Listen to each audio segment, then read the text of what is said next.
when money gets a little tight, I have the hardest time with that. In other words, I'm not afraid of death. I'm not afraid of pain or injury.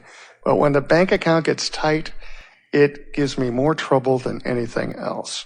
I just wonder if you had some words for me to help deal with that. Well, first we want to say to you that it feels like that because that's about as uncomfortable as you get. In other words, it's as uncomfortable as I get. We would say that there could be someone saying something like, oh yeah, I used to worry about money, but now I'm dying of this dreaded disease. This is the thing that's really bothering me.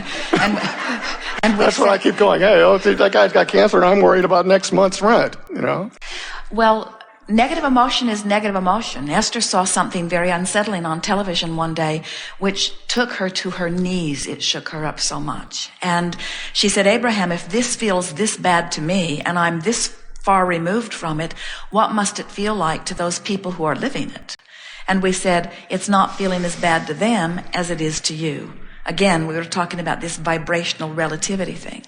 So anytime you want something and you are in the moment offering a vibration that is contradicting it, you're going to have discord. There isn't a subject that is more thought about in your environment than the subject of money, because money, it does not need to be, but it usually is very closely tied to your sensation of well-being, to your sensation of being able to create many other things. And so it's just a vibration that most of you, even while you were in your mother's womb, were picking up on vibrations of lack from the environment around you. There is a pervasive philosophy in your society, and it doesn't matter which part of the world your society is, there is a pervasive belief in the society of humandom that says that the pile of resources is a finite pile. And if somebody's getting more than their fair share, then somebody else is going to be deprived of it. We want you to know that in your vibrational future is more abundance than you have time to spend in this and 100 lifetimes. And it is all there, activated and ready for you. You've been launching rockets of desire. We have never seen more activation waiting in vibrational escrow around the subject of abundance before than what we are feeling that you have put there for yourself. So all you have to do is find some way of getting closer to trusting that it's there, which is further from doubting. In other words, it's all about that emotional journey. It is. And as you make that journey, you only have to trust a little more for some of it to come in. You don't have to have absolute faith and belief for things to improve. You just got to start tipping that way. Okay. 99% of every creation is complete. So when something not wanted happen and you say, where did that come from? That just came out of the blue. We say, hardly. You've been practicing the vibration of that. So when you complain about money, what are you walking toward? When you are thrilled about money, what are you walking toward? When you feel appreciation of what's there, what are you walking toward? When you feel hopeful, what are you walking toward? When you feel doubtful, what are you walking toward? When you feel free, what are you walking toward? When you feel uncomfortable that somebody is charging too much for something, what are you walking toward? When you feel appreciative that you can get it at any price, what are you walking toward?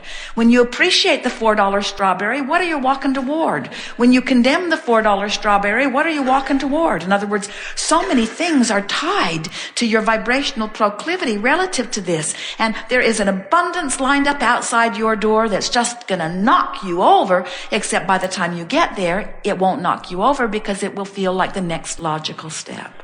Don't be hard on yourself, because you are not deliberately holding yourself apart from the vibration that lets in what you want, any more than any of your clients are deliberately holding themselves in a vibrational pattern that doesn't let them in.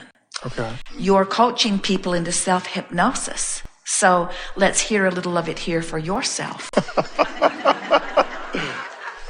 In other words, if you were coaching someone else and you wanted them to feel more abundant, wouldn't you offer words that would soothe them? And so from where you stand, what is the most soothing statement for you that you can conjure from right here where you stand? I have so many wonderful ideas and projects, and they're all on the cusp of happening. All right, now that all feels sort of out there. And so that didn't feel all that soothing to us. Okay. So try again. I've worked on everything else in my life. 4 years ago, nothing in my life was working. Now everything else is working. Good. That's all right. That's all right, because that is movement. In other words, what you're bolstering is the idea that when I focus, I can make things happen. Everything else, the past 4 years I've been focusing on myself and my family, and it's in a more perfect place than I ever thought it could be. And this vibration around money was just a more stubborn vibration than I realized. And I'd grown so accustomed to the way money feels that I was missing guidance that was letting me know that I was continuing a thought that wasn't letting me go to where I want to go. And now I realize that my thought around money and the way money feels has been in a deeper, darker vibration than I have been willing to own up to, because I'm a teacher. And as a teacher, I want to be able to express success. And so I haven't even wanted to admit the powerlessness that I've been feeling around money.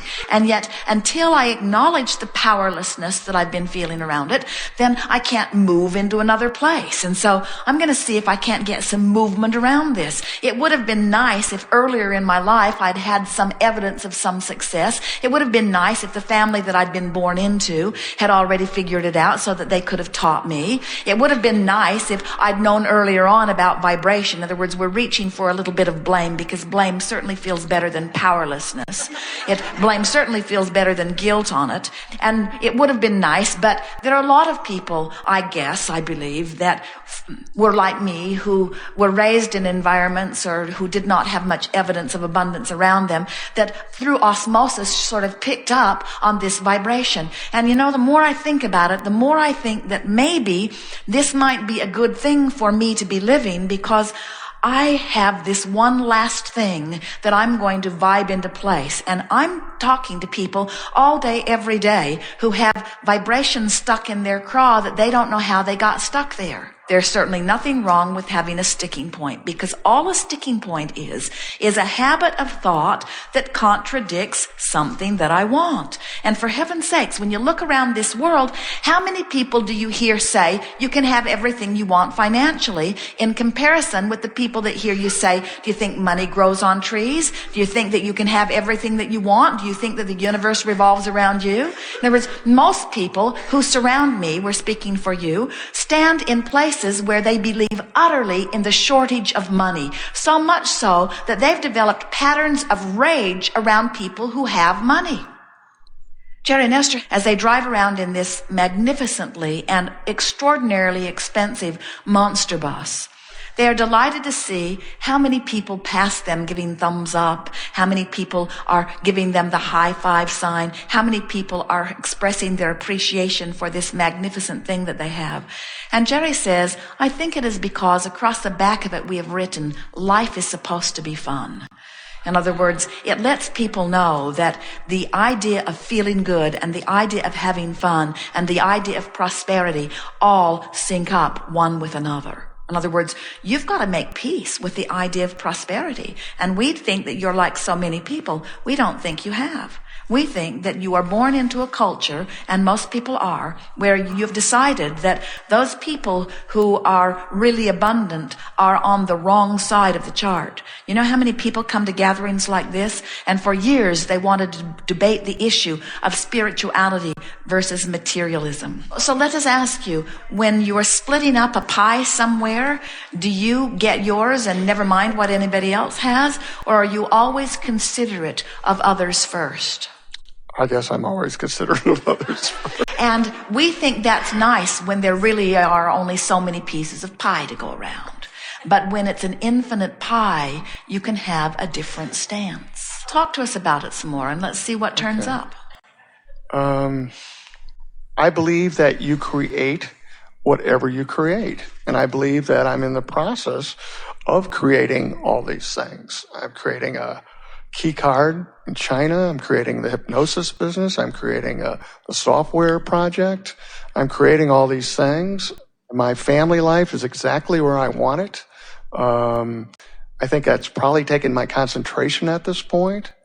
I live in a well-to-do neighborhood. I don't feel that I begrudge anybody else what they have. So if you can now turn it toward the subject at hand. Okay. In other words, you have very carefully avoided the topic that we're talking about here. Okay. So talk about that. Where are the words? You haven't practiced them. You see, the words that you've practiced, you don't want to speak here. The words that I practiced? The words that you feel around the subject of dollars, you don't think are appropriate in the attitude of creating dollars. But when we ask you for the words that are appropriate, you can't find them because you haven't practiced them. Talk to us about what's happening right now. Let us use the words that we've been using because they really are easier to hear. Make peace for yourself with where you are about money. Make peace about where I'm at. I've got 3 months worth of money. Good for you. I have 3 months worth of money. A lot of people live from paycheck to paycheck, and I have been there before. I have 3 months of buffer. That's pretty darn good. I have 3 months of buffer and all kinds of things, but 3 months of buffer. And what else? So I've got 3 months worth of money, got an ad going out next week. My wife, who's always had a hard time with this, is in a totally different place. She has faith in me. I've handled everything else in my life. Whatever happens, I'll handle. The house is taken care of. Kids are in a good place. I've been making more of this money issue than it really deserves. I've been calling it a separate issue when really when I combine it with my life in general, I see that well-being always finds me. Well-being has always come to me in a lot of varieties of ways, and it has always flowed in to the degree of money that I would allow at any point in time. I may have been using money as my measurement of success and always reaching for more. And I am beginning to realize that there is this feeling that happens within me that now I am clear that I am always going to be incomplete, that from wherever I stand, I will always desire something more. And I might have been chasing an illusion in thinking that at some point I could finally get it all done. And now I'm realizing I will never, nor would I ever want to get to the place where I get it all done, because the new idea is what is calling the new life through me. I will always be asking for more of everything. I will always be asking for more money, for more clarity, for more abundance on all issues. I will always be asking for more fun, more entertainment, more opportunity to be of value. I will always be asking for more opportunity to appreciate and to be appreciated. I will always be asking for more of all of these things. And I will always be asking for more oxygen in and out, in and out, in and out. I will always be asking for more abundance in and out, in and out, in and out. And I really do not need a bunch of money piled up beyond 3 months. That is certainly a wonderful buffer. 3 months is way more oxygen than I've got piled up outside my door. I'm really trusting that anything I need, if I run or if I ask more, if my body asks for more, I trust that the oxygen resources will be there. And I know that as I ask for more things, that the dollar resources will be there. And meanwhile, I have this very wonderful platform that I'm standing on. I should be really proud of who I am. I should be feeling really good about what I've accomplished. And I should be feeling really excited about what's coming. And I've decided that I'm going to give myself a break and take off this heavy lid of concern that I've been carrying around for a long, long time relative to money, and just accept that I've broken through this, that all of that is something I picked up from some former experience and that it does not apply to who I am now. It's time for me to leave this burden feeling of money behind and start leaning toward more of an anticipation feeling. Start leaning to more, won't it be fun and won't it be nice, instead of what monsters will I keep away from the door with it, you see. Okay. There'll be so much lined up outside your door, but then that's that future thing again, isn't it? Yeah. So in anticipation of what's lined up, feel good. And in celebration of what's already here, feel appreciation. And if you start making lists of things that you appreciate about what is, about your financial life, that door will open. It'll open today. Again.